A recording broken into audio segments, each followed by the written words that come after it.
You are standing at the most dangerous altar in the modern world. It is not a place of stone or wood.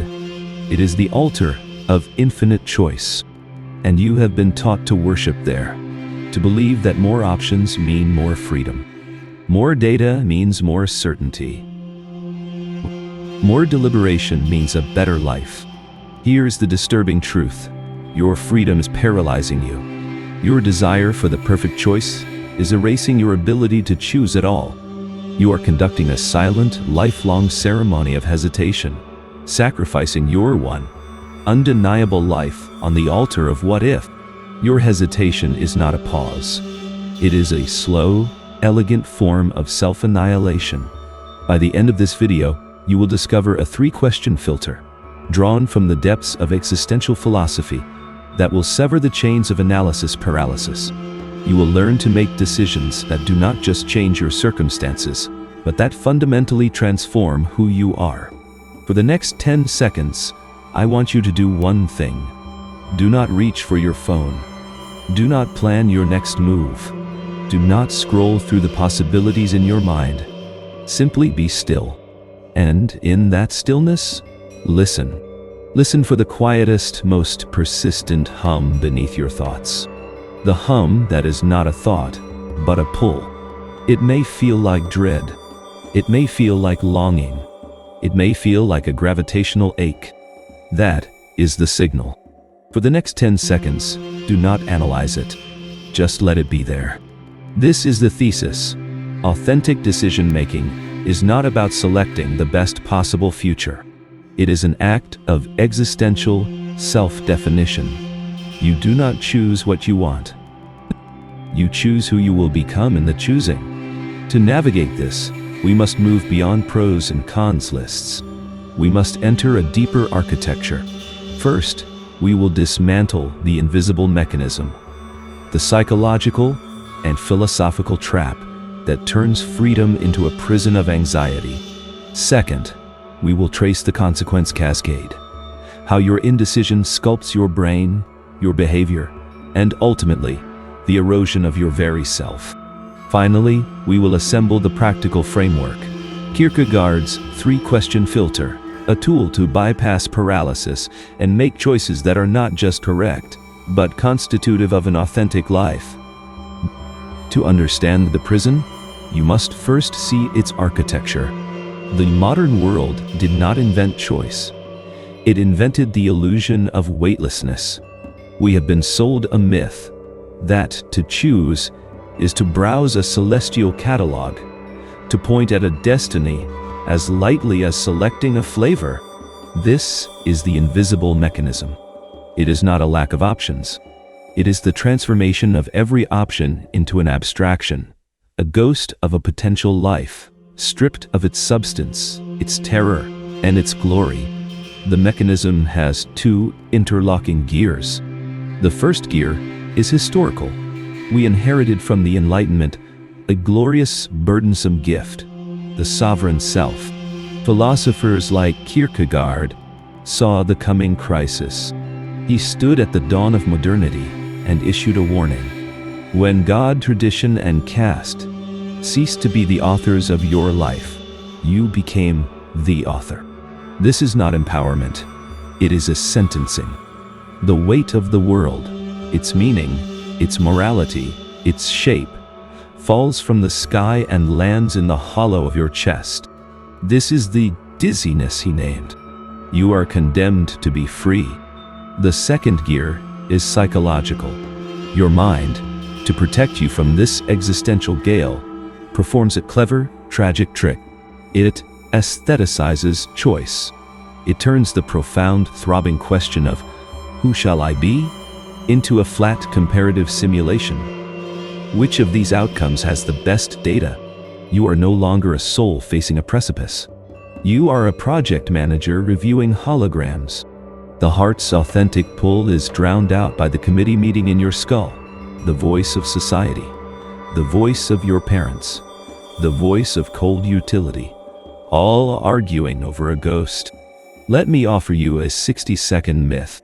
There was once a weaver named Anya, who lived in a tower of limitless thread. Every color, Every texture imaginable was at her fingertips. Her task was not to weave a tapestry for a king, but to weave her own essence into being. Yet, each time she began, she saw a possibility for a more perfect pattern. The crimson of passion could be softened to rose. The strong black line of conviction could be feathered to gray. Day after day, she unwove the previous dawn's work. The loom was never empty, but it never held a tapestry. It held only the ghost of all possible tapestries, layered into a formless gray haze. Anya did not die of starvation or thirst.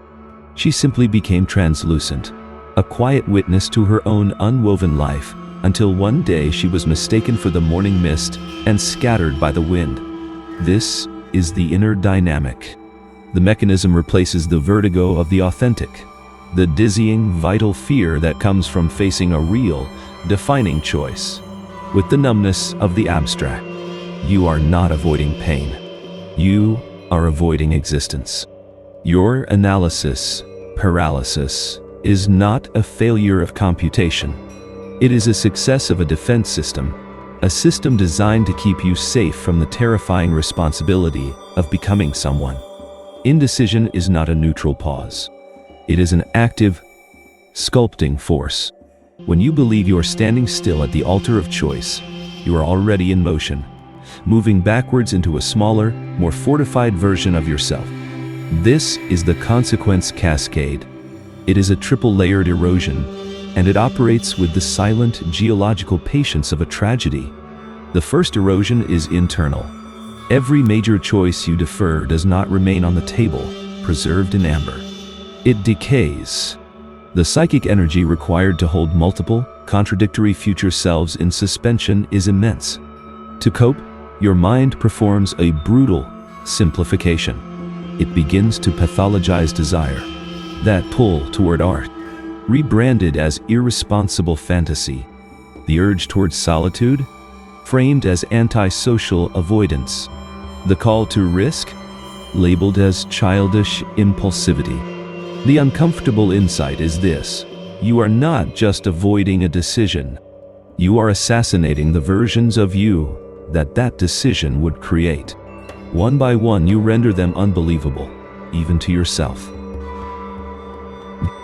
The vibrant spectrum of your potential identity narrows to a monochrome band of the plausible, which is merely a polite word for the already sanctioned. You become the warden and the inmate of a prison whose walls are made of your own disowned futures. This psychological siege rewires your nervous system. From a neuroscientific lens, chronic deliberation strengthens one neural network above all others: the dorsolateral prefrontal cortex. The assessor, the comparer, the weigher of ghosts. This is the committee meeting made flesh. Meanwhile, the pathways linked to embodied commitment, the anterior cingulate cortex that registers gut-level value, the motor cortex that initiates action, the dopamine circuits for reward based on doing. These pathways atrophy from disuse. The metaphor is not a weak muscle. It is a biological civil war, where the army of analysis succeeds too well. It turns its weapons not on external threats, but on its own command center, paralyzing the general, your will, before any order can be issued. You become cognitively sophisticated, yet volitionally impotent. Your behavior becomes a series of micro-hesitations, a life of pressing snooze on your own destiny. You master the art of preparing to live, which is a form of death by 1,000 rehearsals. This is the final, metaphysical consequence. When you refuse to choose, the universe makes a choice for you. It chooses negation. You do not get a default life of quiet contentment. You get a non-life of curated observation. Kierkegaard called this the aesthetic sphere, a life spent in pursuit of interesting experiences, flavors of emotion, and patterns of thought, but devoid of ethical commitment or passionate, defining investment. The surprising, devastating insight here is: the spectator feels everything and experiences nothing. They can appreciate the beauty of love from the safety of a romance novel, and the thrill of sacrifice from the comfort of a war film. They construct a perfectly nuanced, exquisitely sensitive understanding of lives they are too careful to live. Their world becomes a museum of epiphanies they never embodied. This is the cliffhanger of your being. You are at the precipice not between two lives, but between two modes of existence. The actor and the spectator. The one who suffers the dizzying terror of the real, and the one who enjoys the perfectly safe, perfectly meaningless appreciation of the possible. The cascade ends here, in this velvet-lined void, and it whispers a lethal question: is your goal to curate the most interesting possible existence, or to have one? Here is the reversal that changes everything. You have been operating under a fundamental, tragic error. You believe you are waiting to choose. You are not. You are choosing every second you hesitate. You are choosing the void. You are choosing the spectator's seat. You are choosing the committee. You are casting a vote with your silent, sustained inaction for the erosion of your own being. The altar does not wait for your ceremony. It is always active, and your indecision is the most profound, the most consequential offering you can place upon it, an offering of your own potential as a sacrifice to the God of safety. The shift is this: authentic choice does not begin with selecting a path. It begins with the violent, gracious acceptance that you are already on one. The path of non-choice is a path.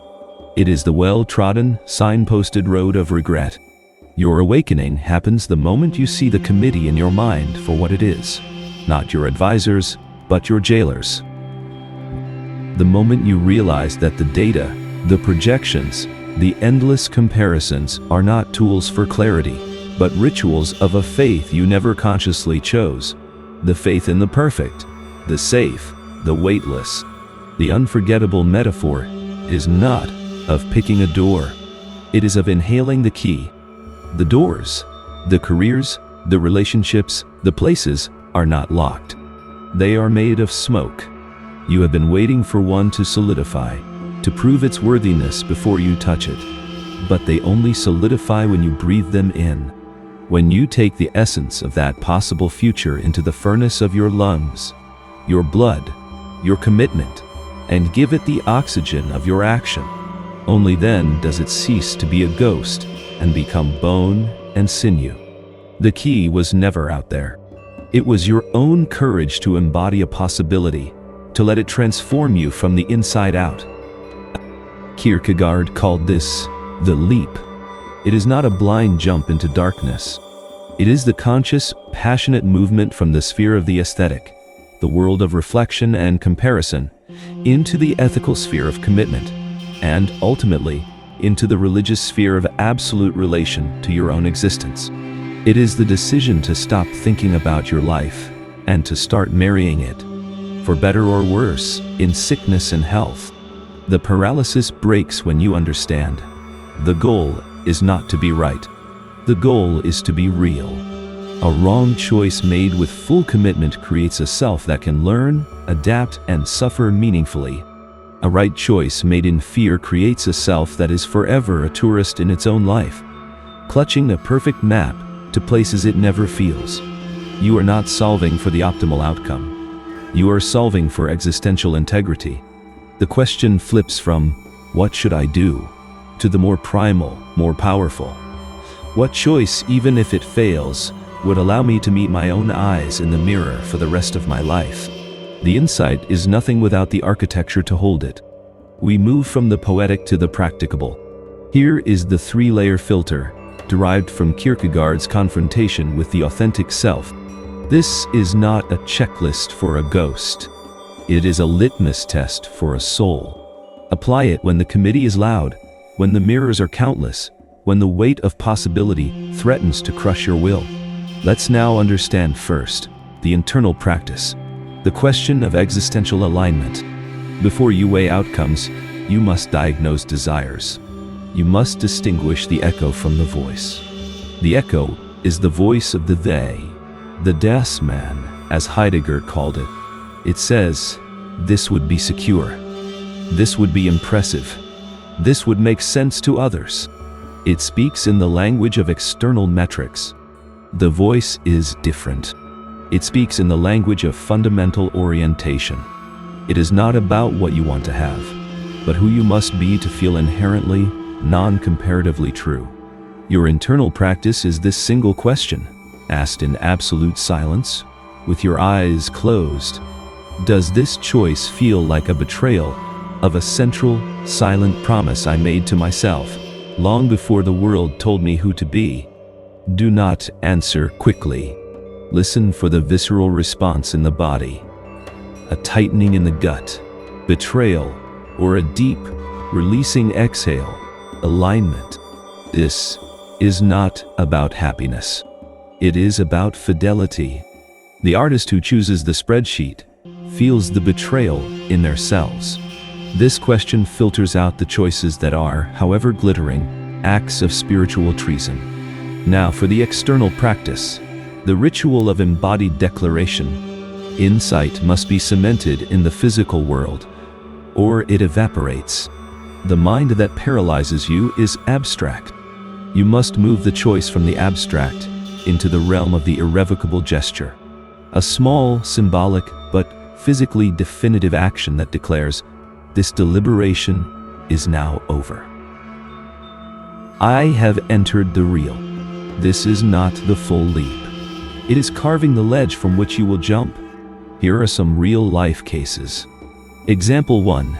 You are paralyzed between two career paths. Your external practice is not to apply for both. It is to write the resignation letter for your current, stifling job. Do not send it yet. Print it. Sign it. Leave it on your desk for 24 hours. You have now made the possibility of staying an active, conscious choice, rather than a passive default. You have introduced a cost to inaction. Example 2. You are torn between safety and a risky creative pursuit. Your external practice is to publicly announce a tiny, first deliverable to a person whose opinion shames you. Tell your pragmatic father you will send him the first chapter by Sunday. You have now leveraged your fear of judgment to fuel action, transforming the jailer into the witness.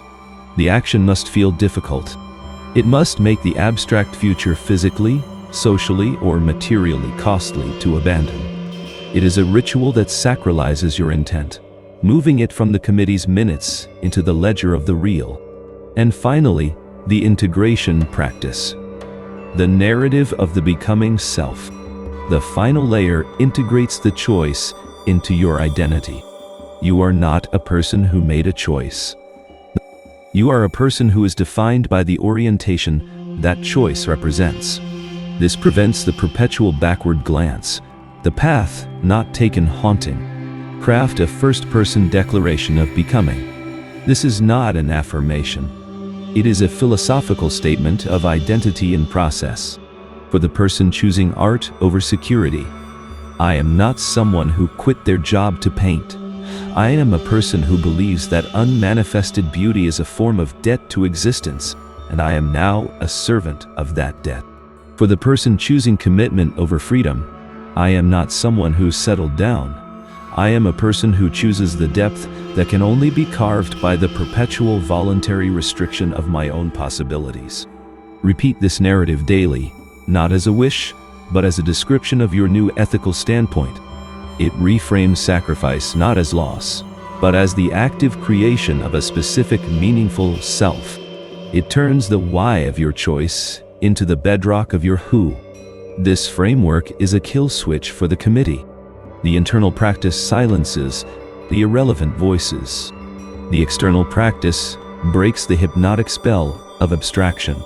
The integration practice builds a new, authoritative narrative that makes the old, haunted landscape of what if irrelevant.